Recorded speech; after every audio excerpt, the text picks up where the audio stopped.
Welcome in, everybody. Catch the wave.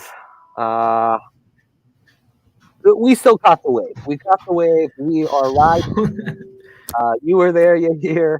You've got all the scoop from the pressers, what the atmosphere was like, what the tailgate is like. We're DNVR. We're here to talk Colorado Rapids after just a bummer of a 1-0 loss to the Portland Timbers today. An entertaining game, a game that really played into both teams' hands, and unfortunately not the result we hoped for. Yahir, what was it like out there, man? So, begin the game, got here to the C38 tailgate, was completely amazing. Everybody was having fun, great time. There was chants going on from the very beginning. Shout out to Juaners and C38, by the way. Lots of fun. Enjoyed the hell out of it. Got this really cool scarf from them, which Beautiful. I really love. Beautiful. Awesome. You could really feel as soon as I got into the stadium, you could feel people like piling in. Atmosphere was great. It was really electric. You saw the video on Twitter I posted earlier. Everybody was really excited. Flags were waving. It was a great atmosphere to begin with. It felt like a real playoff match, what a real playoff match should feel like. 100%, Yahir. The atmosphere was incredible watching from home. I could not believe it. I could not be more proud. And man, it felt like the Pids really fed off of that because they started the game off so well. Peter in the comments put it beautifully. That first half, complete domination. The first 30 even. I mean, I don't think by the 32nd, maybe Portland arrived in the Rapids penalty box. That's the kind of domination we saw. Let's get into what did you get out of the pressers there? What were the players and coaches' reactions after this one? So we actually got to talk to Jack Price. Jack Price actually went first. They asked him right away, "Hey, what do you feel right now?" I think all of the players can agree with. They feel very proud of what they did accomplish, but today they're walking away very disappointed. They had a great chance. They played. They were the number one seed. They fought all year long. He just plain out said, feels like we let one go, and I feel like that's a very sour taste in everybody's mouth that watched and was here at the game. There was opportunity after opportunity. All credit to Steve Clark, was at the right place a lot of the times, made some amazing saves to keep Timbers in play. Yes. So, he was really disappointed. He did say that he was very surprised that they needed to, not very surprised, but he said they needed to concentrate a little bit better on set pieces. He said it's very ironic since we were great all year long. That's their biggest strength. And that was really a key to the game, you hear? I mean, they get us on a set piece. I thought the Rapids' best chances in the first 20 to 30 came on set pieces.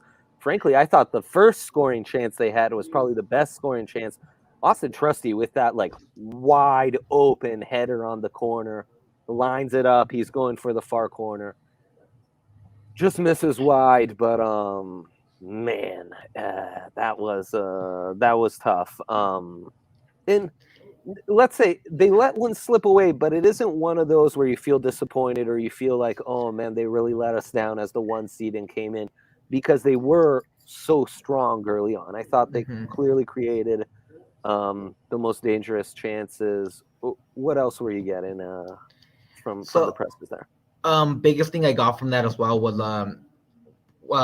Jack was really happy with the crowd. He said they going right into the game. They fed off of it. That was a big worry I had, honestly, going into the game. I was Absolutely. afraid with the long break that they might have gone a little rusty. And even Frazier said he's like, if there was any rust, the crowd took that away Oh, immediately. yeah. They said they fed off of it. They played well. Frazier was very adamant that they did exactly what they had to do to win the game. Mm-hmm. That Portland just it's playoff football. Like Yeah. there's nothing you Yeah. can do. This is soccer in the MLS. That bounce Yes. that was such a fluky goal for Portland. Honestly, Yeah. it was like a bounce that nobody expected. Yeah. I think it bounced off. I think it was Acosta, right? Was it Acosta? Um. Gosh, I thought it was Rosenberry's back, but I think they. No, Rosenberry's still in at that point. Yeah. Yeah, it's Rosenberry's back. So they're Mhm. kind of caught up. Rosenberry gets tangled as he goes. The other Portland player goes for the bicycle Mhm. kick. That's how it bounces off his back, and he's not seeing the ball bouncing off, so he can't play it at all. A little bit of sleepy defending Mhm. on Mabiala by that point as the Yeah. ball bounces wildly.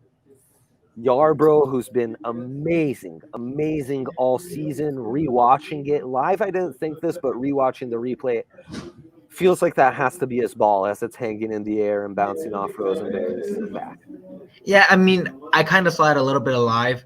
My angle's a little bit different from the TV angle, and I haven't been able Yeah. to watch the replay yet. But again, Yarborough did great all game, was barely challenged at all. But that is Yarborough's ball at that point. It's a loose ball within what 2 feet of him at most, 2 3 feet, give or About take. that. Yep, So exactly. dive for it. You're a long guy. He should have had that as well. I do agree with you that he should have been that a little bit more. But going back kind of to Frazier, Frazier was very complimentary of Portland. Actually, he thought they did exactly what they had to do. He did say that they went in. They went in. Portland went in and did what he thought they were gonna do. Hmm. They Hmm. did Yep, exactly. They yep, sat back, and yep. that's why he pressured a lot. He was asked by my, I think he was asked. I don't remember by who, why he decided to sit Barrios. Mhm. He said that he believed Portland was going to sit back, and that Barrios and there was not going to be a lot of space to play in the back. So he thought the best decision was to go with a little bit more passing attack with Cole Bassett, Yeah. Acosta, and Kellen and Kay. Yeah, and honestly, I thought even Baji was very effective. The first half setup was effective, but as I said in the opener, I agree with Frazier. It's what you expected from both teams. Mhm. And it really was kind of a setup that played into both teams' hands because Portland was happy not having to play with the ball, not having to dominate possession. They were waiting for those counter opportunities. They started to come more in the second half. The Rapids were pressing a lot early. That died down a little, and I think really gave Portland more of an advantage. But we in the preview, we talked about the spaces down the flank, and I mean you had open highways you hear. First, I thought Rosenberry down the right flank was finding room for this, and Yeah. then Acosta took the game over for a Oh my stretch. goodness, that first period that Yeah, I even that tweeted first this half. out. That first half. Sorry, I Yeah, watched a lot of hockey as well. I get it. I get it. That first half, man, Acosta, Kay, and Trusty, they were dominating that left Yes. flank. Yeah. They they were just they bought real estate and they refused to move that first Yeah. half. They Yep. did not want to leave at all. Like they had a great synergy, great passing. It was right in front of me the whole game, and I really thought they went away from that a lot in the second half, which was Yep. like their bread and butter in the first half. Hmm. Um, Yeah. Also, I want to talk about that K no era penal right in the box in Mm. the first Uh-huh. half. Yeah. From my angle, it looked like there was contact. It's a knee on knee contact. No, It's full we can contact. debate whether that should be a penalty or not. I get that. That's open to interpretation. But that knee on knee contact, it happens. Whether K's overplaying the contact or not. Again, we can go around in circles about all this stuff in interpretation. The one thing that can't be interpreted to me is the two knees touch, and one way or another, that's a contact that forces K to lose the ball. It's in the penalty box. It should have been a penalty completely. Jack Price agreed. Jack Price did not hold back on the refs. He did start off by saying, "I don't know how much I can say without getting in trouble," and then immediately started ripping into the refs. So that how they've been this whole year. I'm not surprised that wasn't a penalty. They've been inconsistent, Yeah. and I mean, I get the frustration because throughout the whole game, between the boxes, they were calling silly fouls on anything. There was barely any contact at times, and they're like foul, and they were trying to keep the game in control. I understand that, but when there was actual contact and a play that could have really changed the game, refused to even take a look at it at VAR. This is what VAR is for. You use your tools, refs. Like this is why you need to. They gave you an instant replay to make sure you get it right in big games like today. 100%. And I thought, yeah, you were right. The early in the game, they're calling kind of silly contacts.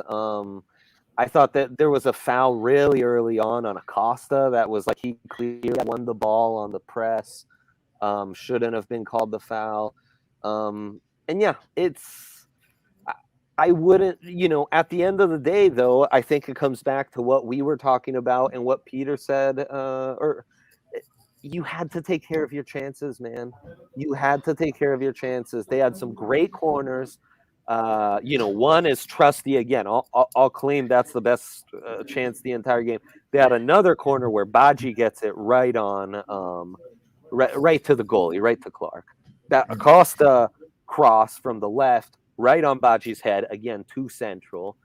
Can't do anything. And Cole Bassett had a great opportunity with that double dribble, gets it in with his left foot if you get a better rebound there. And then there were some better crosses, cross opportunities where they were kind of trying to get it back, and the trailer was almost there. I got out of my seat and then nothing came of it. If you don't have any more on the first half, though, I'd get into the second half and what changed, because that's where I really thought they opened the door for Portland to gain confidence, to make this more of their game. And in the end, while it felt like a dominant performance from the Rapids, Portland ended up with more shots on goal. 4-3, 12-10 on the just general shots. So even though the Rapids dominated possession 55-45%, they and then maybe the best opportunity in the game comes in the second half with Dan Wilson having to kick that ball out right on the line. Danny Wilson had an amazing game all day today. He was everywhere. I've been a very big Danny Wilson critic. He's really shut me up as of late. The second part of the season, he shut me up. But he was a big part of why the Rapids were in this game that far into the 90th minute. Honestly, that should have been a goal. It was past Arborough. Amazing save by him. Just great read. He was at the right place, right time. A little bit of luck too, but great job by Danny Wilson. But I think the biggest thing that changed is they were still dominating the flank. They were still getting the crosses they wanted. They were still getting there. The biggest issue is that their crosses were not connecting at all. There was a lot of wild crosses that went right into a goal kick. None of them were really near anybody. And they started doing they started having somebody trail them so they could just pass it right back to the ground. But Portland started reading that, and that I think after that the Rapids kind of lost a little bit of I want to say more rhythm than anything. And they tried to go more central, but Portland's defense was right there. Nomley, I think, came in and he played very well. He just wasn't the difference maker that a DP has to be. And you know what? That substitution, Rubio didn't have much of an impact in the first half on the ball, but I thought Rubio made a big impact without the ball on the press. Didn't feel that same impact from Nomley. Just seemed like they kind of lost their shape. They weren't controlling the game at midfield the same way with Kay and Price. And you're right, they were still getting down the flank, but it wasn't with those, there was more creativity and guys getting through the lines and maybe through passes to get them to the corner. It was just a much lazier, like old school 90s British football 4-4-2. We're just going to run down the flank, cross it in 20 times and hope one of them sticks. And it didn't work. And honestly, it felt to me like they got more conservative. The lines dropped. I felt like it was more of a 3-5-2 in the first half. It became more of a 5-3-2 in the second half. And honestly, with Rubio out, even the front two wasn't exactly a front two. It was more of a mix and match with and then the bigger problem was they started crossing with less creativity, and they were crossing in a box where Baji got subbed out, Bassett got subbed out. They lost their height, and then they really they were just empty crosses going no. And how Juaner said, Rubio is one of the best passing forwards. I think they paired him with Baji because Baji is great at running up. Yeah. And Rubio played like a false nine kind of role for the most part of that first half, where I saw him all the way back in the defensive side. And he really played him more like a box-to-box midfielder than he did a forward. Yeah. And Rubio, I think, had a huge impact on that. But it's not sustainable for 90 minutes. They had to capitalize in that first half because, especially no matter if you're used to playing at altitude or not, it's still going to get to you eventually. Yep. It's a tiring game. So they really, really had to capitalize on that first half, get one of those goals where Baji and Basket were super close to completely changing the whole game. They had Portland on their heels. Portland looked tired. 100%. Portland did not look like it did not want to be there the first half. Totally dominated. And then Sebastian Blanco goes out. Yahir, Sebastian Blanco goes out. Come on. One of the biggest keys to the game. The key to the game for Portland. The key. Oh, devastating. What a missed opportunity. Yeah, it just you almost wonder what did Blanco coming out do for the Timbers. And now all of a sudden, all 11 are playing more defensive oriented, and what have you. What a bummer! Definitely.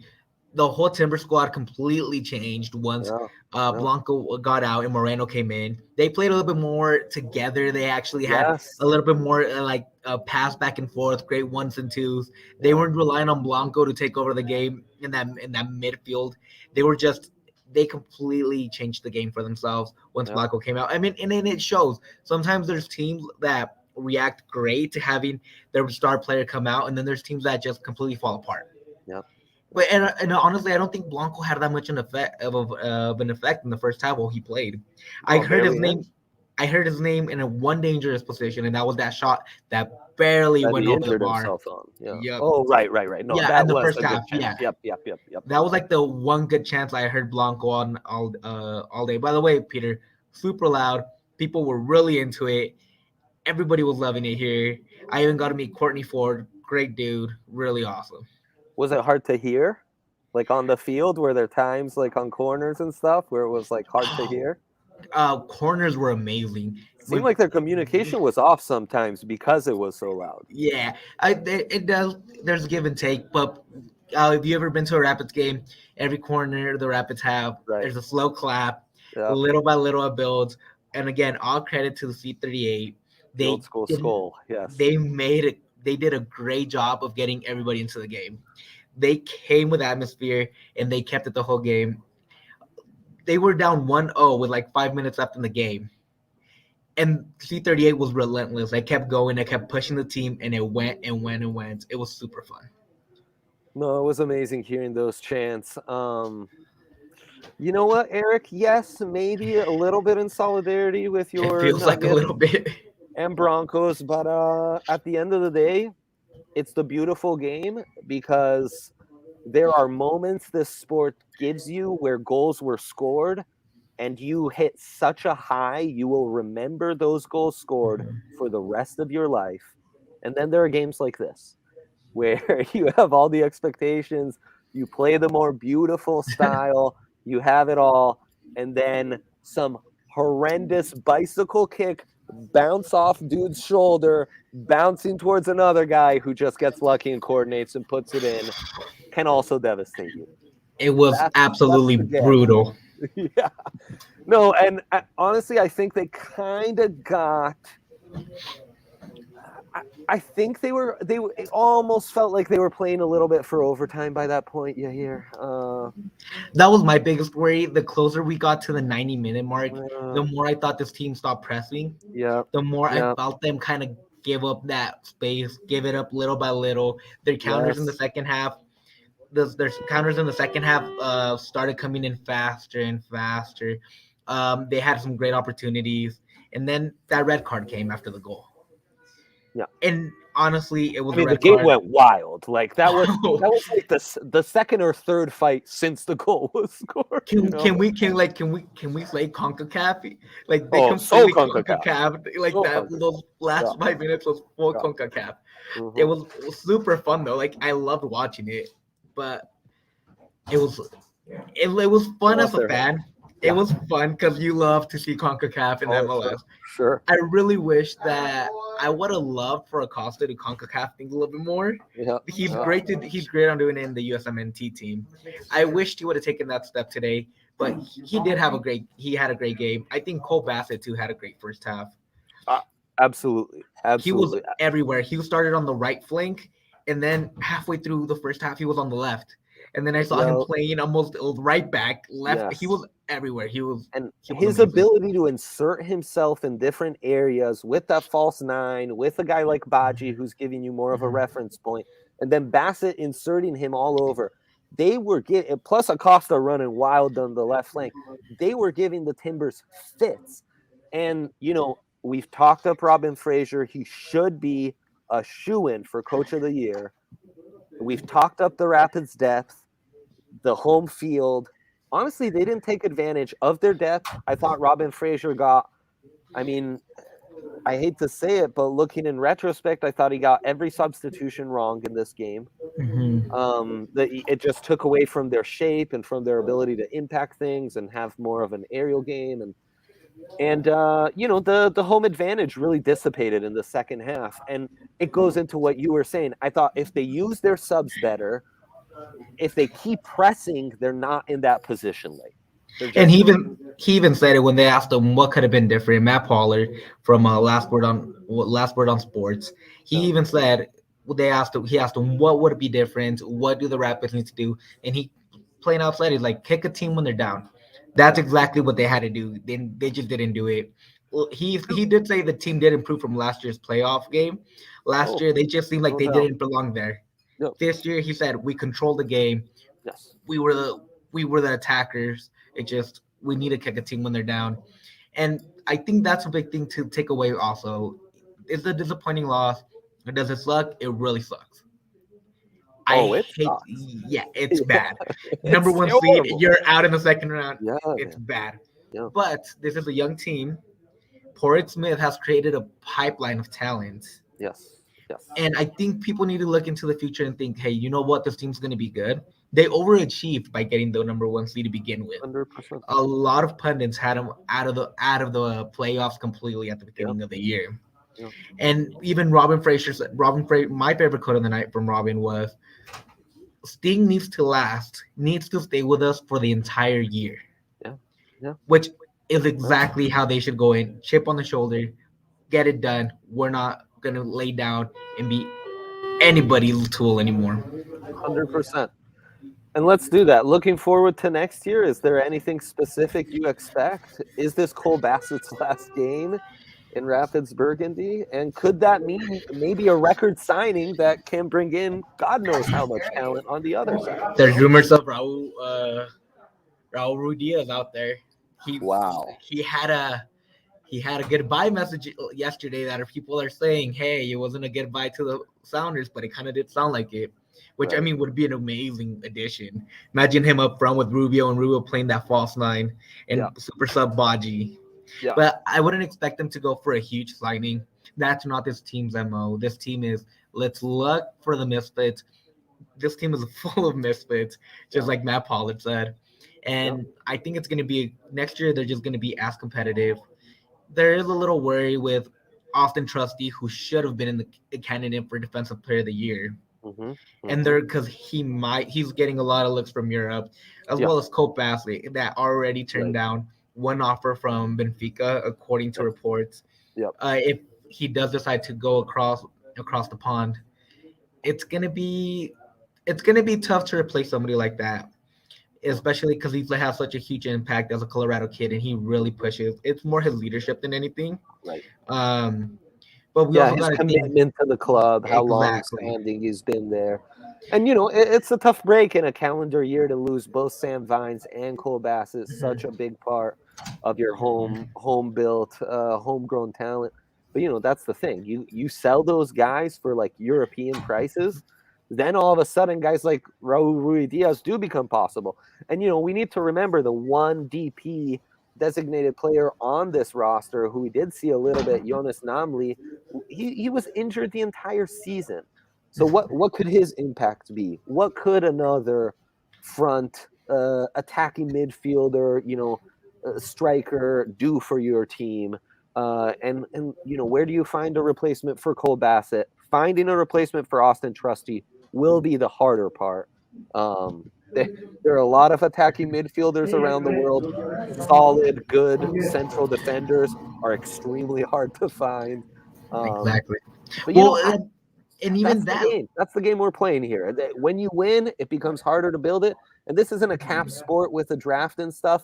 You need to be able to rebuild a team on the fly. Welcome to world football. Like every team in the world has to adjust to that, unless you're like one of the top 6. So welcome to the fight.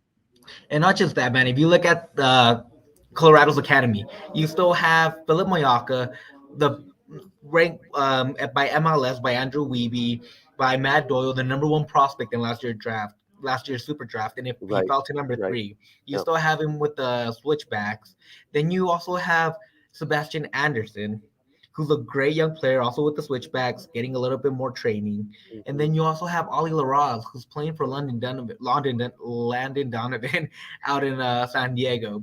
And he's London, I Donovan. Landon, yes. I have issues with him because he's a USMNT player. I'm a Mexico fan, if you guys didn't know. But we understand. but I mean, Donovan loves him. Donovan begged for him to go on loan to San Diego. He wants him down there. And there's a reason. He sees talent. He knows what talent is like. And Ollie Laraz is going to be a great player. You still have Yaya Torre. And these are all midfielders. You're not even getting into your goalkeeper, who's out in the switchbacks having a great time, a great season he had. So, like, there's still a lot of talent coming through the pipeline. It's not even looking beyond this club, just looking at what we have in the academy, what the Rapids have in the academy. And it's gonna be a great few years. Porrick Smith has done great. He goes down to South America. He brought in Lucas Esteves halfway through the season after getting rid of Sammy Vines for a nice fee. And he brings in this Brazilian whiz kid who takes over like nothing happens, which is so hard to do in the MLS. The MLS is a completely different beast from anywhere else around the world. 100%. And Lucas just came in and he dominated the league. Yeah, I think the pipeline, as you very nicely just illustrated, is looking great. And you have a track record now of how to find success. We're not just dreaming anymore. We've seen how it happens. You've got a guy like Porrick Smith behind the wheel who's going to make all the right moves. We saw it time and time again. I think the one P, and yes, it's MLS, but that also means there's no player in this league that's irreplaceable. Okay, there's no Messis, there's no Ronaldos. Everyone is replaceable. Even if Cole Bassett goes on and becomes the greatest American player of all time, he's replaceable in this league. Okay. Yeah, that's the thing that people need to understand. Yeah, we can all take a deep breath. It's gonna be okay. Trust me. So honestly, as hard as it is for Cole Bassett, I think the hardest would be to see Austin Trusty leave this offseason. Yeah. Center backs are a few dozen in this league, especially as young and as good as Austin Trusty is. 100%. So that's the one I would be more worried about if you guys are gonna worry. But since I know Porrick Smith and I know how good he is at his job, I'm not worried at all. He'll find a way to honestly, find I think more talent. The only guy that's not replaceable is Robin Fraser. That's the guy you need to hold on to firmly here, because with the work he's done, I'm sure he will have some interesting opportunities. In Robin we trust, and in Let Pork Cook. With those two catchphrases, there's nothing that can stop this team. That's exactly right. Honestly, I don't think there's a better way to end this post game than on that note. This was honestly awesome doing this with you. It's been awesome this week, pumping out all this content. Tune in next week. We will definitely get you more content on the Rapids next week and beyond. So stay tuned. Thank you all for tuning in, for your support through this, and go Rapids, man. We'll be back next year. All right, peace out, guys.